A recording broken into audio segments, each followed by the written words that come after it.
If you want to watch the final production of the video, you can head over to the channel Philosophical Poetry, or you can continue watching until the end of this video for the final product. Please enjoy.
In the profound words of Thomas Merton, "Art, a wondrous craft, dost grace our souls with a paradoxical dance, wherein we mayst discover our very essence and concurrently cast it to the tempestuous winds of oblivion."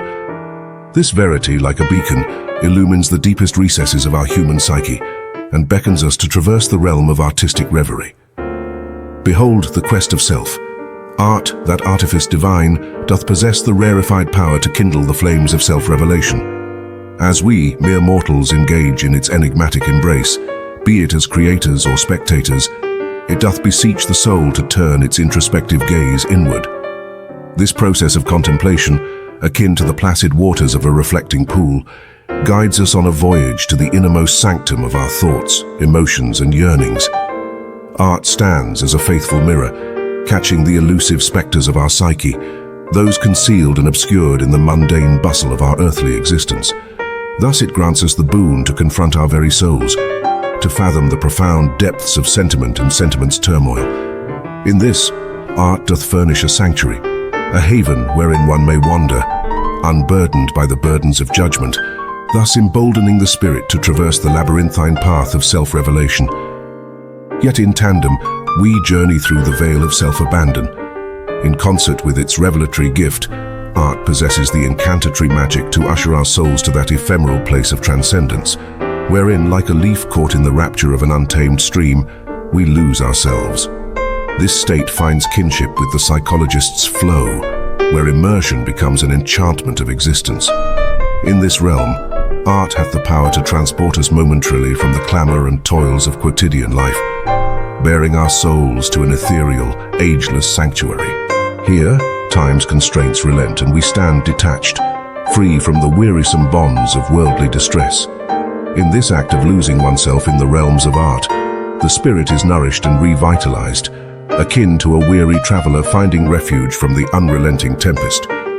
This psychological discourse upon Merton's sage utterance accentuates the harmonious confluence of these seemingly contradictory experiences, the voyage of self-discovery and the ethereal pilgrimage of self-abandonment. This dual visage of art bestows upon us mortals a venerated bridge, enabling us to tread upon the hallowed soil of our inner sanctums, grappling with the intricacies of our emotions, all while proffering transient solace from the cacophony of the external world. Within this sacred crucible, art becomes the crucible of our emotional effusions, the very quintessence of self-expression. It offers a respite, a remedy for life's tribulations, promoting our personal evolution. Furthermore, it reveals art's therapeutic potential as a luminous beacon guiding us towards mental well-being and self-awareness, tendering its inexhaustible solace to the tormented hearts of humankind.